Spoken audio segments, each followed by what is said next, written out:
नमस्कार, स्वागत है आपका स्वतंत्र समय न्यूज में। मैं हूं अरशद खान और आप देख रहे हैं हमारा खास कार्यक्रम आज का मुद्दा।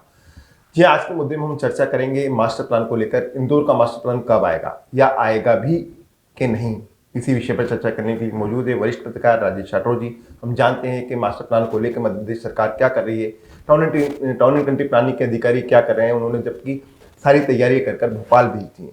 बहुत स्वागत है राजेश जी। इंदौर के मास्टर प्लान को लेकर तमाम तरह की कवायदे की जा रही हैं। कई महीनों से हम सुन रहे हैं कि मास्टर प्लान आ रहा है, आ रहा है, आ रहा है। क्या वाकई ये आएगा?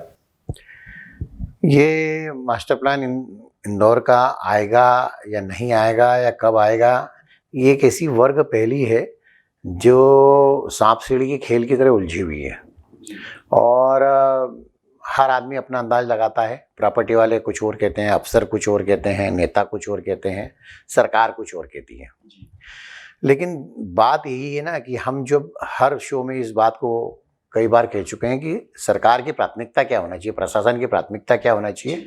जो काम प्राथमिकता के वो ये लोग नहीं करते हैं, दिखावे के, शोबाजी के, इवेंट के प्रोग्राम में पूरा अपना समय नष्ट करते हैं, जनप्रतिनिधि भी और अफसर भी। ये बहुत बड़ा दुर्भाग्य है कि इंदौर का मास्टर प्लान अभी तक नहीं आ पाया, जबकि मास्टर प्लान समाप्त हो चुका है और अब लंगड़ा लूला शहर का विकास हो रहा है। यही मेरा खास जब दिक्कत मास्टर है। प्लान तैयार होता है तो उसमें सड़कें डिसाइडेड हो जाती हैं और लैंड यूज भी डिसाइड हो जाता है कि कहाँ पर क्या होगा, ग्रीन बेल्ट कहाँ पर होगा, आवासीय कहाँ पर होगा, पीएसपी कहाँ पर होगा, सब जगह की लैंड डिसाइड हो जाती है। लेकिन मास्टर प्लान आया ही नहीं है। ऐसे में धारा 16 में बहुत सारे नक्शे भी भोपाल से स्वीकृत हो रहे हैं। धारा 16 में जो नक्शे पास 79 गांव में हो रहे हैं, वो तो भ्रष्टाचार का बहुत बड़ा एक कांड है। मतलब इतना बड़ा शहर के विकास के साथ महापाप हो रहा है कि एक तरफ 79 गांव में परमिशन देने पर रोक लगी थी और दूसरी तरफ धारा 16 में Bhopal director town country planning के दफ्तर से लाखों रुपए की खुलेआम रिश्वत लेकर बेशर्मी और बेहया की तरह जिस कदर से खंडित विकास की अनुमति दी जा रही जगह जगह। मतलब आप ये समझ लीजिए कि 2-4 किलोमीटर तक कोई कॉलोनी नहीं है और फिर एक कॉलोनी को परमिशन दे दी, फिर 3-4 किलोमीटर 2 किलोमीटर तक कोई कॉलोनी नहीं है और फिर एक परमिशन दे दी। इसके कारण मास्टर प्लान का औचित्य खत्म हो गया, क्योंकि जो मास्टर प्लान में नए गांव शामिल किए हैं उनका लैंड यूज तय होगा, वहाँ रोड का प्लान होगा, वहाँ पर खेल गतिविधियों का भी प्लान होगा, हरियाली का भी होगा। तो ये सब कैसे होगा? धारा 16 में तो जितनी परमिशन अभी तक दी गई है वो सब निरस्त कर देना चाहिए। और अब आने वाली जो बैठक, जिसके बारे में ये कहा जा रहा है कि अब 20 से 25 लाख रुपए प्रति एकड़ के हिसाब से पैसे लिए जाएंगे और आखिरी बैठक में 30 से ज़्यादा प्रोजेक्ट मंजूर होने वाले हैं, जो बैठक किसी भी दिन अचानक हो सकती है, उस बैठक को भी कैंसिल कर देना चाहिए। जी, जब भी मास्टर प्लान तैयार किया जाता है तो उसके पहले सालों तक की कवायदें शुरू की जाती हैं। टाउन एंड कंट्री प्लानिंग के लोग पूरा नक्शा बनाते हैं, गांव का सर्वे करते हैं और पहले से प्लान किया जाता है कि यहाँ पर हॉस्पिटल होगा, यहाँ पर खेल मैदान होगा। लेकिन अब ये धारा 16 में जो अनुमतियां दे दी हैं, तो क्या लगता है फिर मास्टर प्लान आ पाएगा? यदि मास्टर प्लान आया और उसमें परमिशन पहले से दी हुई तो क्या वो प्रभावी होंगी? इस बात का जवाब कोई भी अफसर नहीं देते हैं और बस ये कह देते हैं कि हम क्या कर सकते हैं, सरकार जो करेगी। हम तो तैयारी कर रहे हैं, मास्टर प्लान की सैटेलाइट सर्वे हो चुका है, बाकी मैपिंग हो चुकी है, काफ़ी कुछ काम आगे बढ़ गया है। लेकिन अभी तो दावे आपत्तियां बुलाना, उसके बाद लोग कोडबाजी करेंगे और कई लोगों को प्रॉब्लम भी होगी, कई लोग खुश होंगे, कई लोग दुखी होंगे, क्योंकि जिसकी ज़मीन ग्रीन बेल्ट में चले जाएगी, जो पैसे नहीं देगा उसकी ज़मीन ग्रीन बेल्ट में डाल देंगे। जिसकी ज़मीन पहले ग्रीन बेल्ट में, उससे पैसे लेके उसको आवासी कर देंगे। अफसरों को तो भ्रष्टाचार करना ही है। टाउन एंड कंट्री प्लानिंग के अफसर, मुझे ऐसा लगता है कि उनमें मानवीयता और एक ईमान धर्म जो होता है बचा ही नहीं है। जो पीएससी की एग्ज़ाम पास करके या आईएएस की एग्ज़ाम पास करके अफसर आते हैं, वो टाउन कंट्री प्लानिंग में तो इसलिए आते हैं कि उनको वहाँ भ्रष्टाचार करना, उनको शहर के विकास से कोई मतलब नहीं है। पूरे शहर का बेतरतीब तरीके से विकास हो रहा है। आज भी लैंड यूज का जो मास्टर प्लान में प्रावधान दिया था उसके अनुसार कोई काम नहीं हुआ।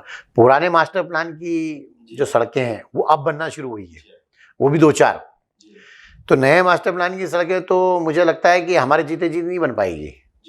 इंदौर का मास्टर प्लान 1975 में पहली मरतबा आया था और 2021 का मास्टर प्लान हम देख रहे हैं। आपने जैसे कहा कि जो सड़कें पहले मास्टर प्लान में थी आज बन रही हैं, तो इस पर कार्रवाई करेगा कौन? क्योंकि इम्प्लीमेंट करने वाली एजेंसीज अलग होती हैं, आईडीए होता है, नगर निगम होता है, लोक निर्माण विभाग होता है, तो इनको इम्प्लीमेंट करना होता है। नहीं, इसमें पीडब्ल्यूडी का कोई रोल नहीं है। इंदौर विकास प्राधिकरण और नगर निगम का ही सिर्फ रोल है, जो इस मास्टर प्लान का क्रियान्वयन करने का काम करता है। लेकिन दुर्भाग्य ये है कि इंदौर विकास प्राधिकरण ने भी उस तरफ ध्यान नहीं दिया। नगर निगम की तो आर्थिक स्थिति खराब है और वहाँ पर बार बार सत्ता पलटती रहती है, तो उसके बारे में कुछ कहने की कोई ज़रूरत नहीं है। लेकिन बात यह है कि फिर मास्टर प्लान का क्रियान्वयन आखिर करेगा कौन? और दूसरा ये कि जो सड़कें हैं, आज आप धारा 16 के कारण जो खंडित विकास होगा या मास्टर प्लान में जगह जगह बाधा आएगी, उसी तरह से ये दिक्कत हुई कि जब आप मास्टर प्लान लेट बनाओगे तो वहाँ झुग्गी झोपड़ियाँ बच जाती है, कब्जे हो जाते हैं, अवैध कॉलोनियाँ रोज कट रही है सरकारी ज़मीनों पे। मास्टर प्लान की रोड पर रोज सरकारी कॉलोनियाँ, सरकारी मतलब ये अवैध कॉलोनियाँ कट रही हैं, कोई अफसर कार्रवाई करने को तैयार नहीं है। और अब तो बहुत बड़ी दिक्कत हो गई कि पुलिस बहुत भ्रष्ट हो गई ज़मीन के मामले में। जिला प्रशासन के अधिकारियों का अब ये कहना है कि जब से पुलिस कमिश्नरी लागू हुई है, हमारे हाथ कट चुके हैं। हमको एक भू माफिया पे केस दर्ज कराने के लिए तरसना पड़ता, 50 बार जाना पड़ता है, बात करना पड़ती है। प्रशासन के अधिकारियों के कहने पे ही जो है भ्रष्ट टीआई, इंदौर के जो टीआई जमीनों के धंधे में बहुत ज़बरदस्त तरीके से काम करने लगे हैं और भू माफियाओं के संरक्षण दाता बने हुए हैं, वो पुलिस केस ही नहीं करते। तो मास्टर प्लान का क्रियान्वयन होगा कहाँ से? सड़क यदि आईडी बनाना चाहता है तो सड़क आईडी बनाने की बात करता है तो वो ये कहता है कि जिला प्रशासन पहले हमको रोड खाली करके दे। वहाँ पर अतिक्रमण है, अतिक्रमण में कई बार जो है नेतागिरी भी आ जाती है। तो बात ये है कि कुल मिला के कि शहर के विकास के साथ छलावा हो रहा है। मुख्यमंत्री जी कहते हैं कि जिस तरह शिवराज सिंह चौहान कहते हैं इंदौर उनका सपने को शहर है, ऐसा मुख्यमंत्री यहाँ पर प्रभारी बन गए मोहन यादव जी, तो उनको भी ऐसा लगता होगा इंदौर का मास्टर प्लान जल्द से जल्द आए। लेकिन अधिकारियों की जो लेट लतीफ़ी है या उनका एक अपनी सोच है कि इसको कैसे लिंगर ऑन किया जाए, शायद इस वजह से मास्टर प्लान नहीं आ रहा है। नहीं, सवाल इस बात का है कि जिस तरीके से अफसरों को तैयारी करना चाहिए वो अफसर जिम्मेदार है ना। सरकार तो कोई भी फैसला ले लेती है तो उसको अमली जामा पहनाने का काम अफसरों का है, अफसर जिम्मेदार है।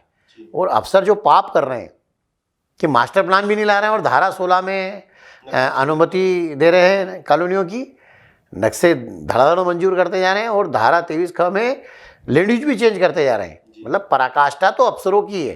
पर ये बात सही है कि इन भ्रष्ट अफसरों पर कार्रवाई भी आखिर करेगा कौन? सरकार को ही करना चाहिए।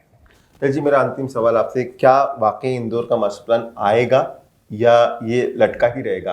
क्योंकि जिस तरह की अनुमति धारा 16 के अंतर्गत दी जा रही है उससे तो ये ऐसा लगता है कि खंडित हो गया मास्टर प्लान। मैं आपको एक बहुत बड़ी बात बताता हूँ कि मास्टर प्लान खंडित तो नहीं हुआ है। खंडित शब्द तो बहुत छोटा है।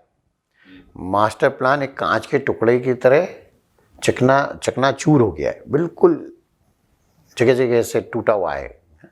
दूसरा, मास्टर प्लान कब आएगा इसकी तारीख कोई यदि बता दे तो मेरे को लगता है कि उसको इनाम मिलना चाहिए कि भैया आपने ये तारीख बताई थी और इस तारीख पे घोषणा हो गई, तो इस इनाम मिलना चाहिए। मुझे ऐसा लगता है कि राजनीतिक और प्रशासनिक स्वार्थ के चलते इंदौर का मास्टर प्लान कब आएगा ये शायद ईश्वर को भी नहीं पता है। जी, बहुत धन्यवाद राय जी। बता रहे थे इंदौर के मास्टर प्लान को लेकर के किस तरह की गड़बड़ियाँ चल रही हैं, इसके चलते इंदौर का मास्टर प्लान अब तक के लटका हुआ है। हमारे खास कार्यक्रम आज के मुद्दे में फिलहाल इतना ही। ताज़ा तरीन खबरों के लिए देखते रहिए स्वतंत्र समय न्यूज़। धन्यवाद।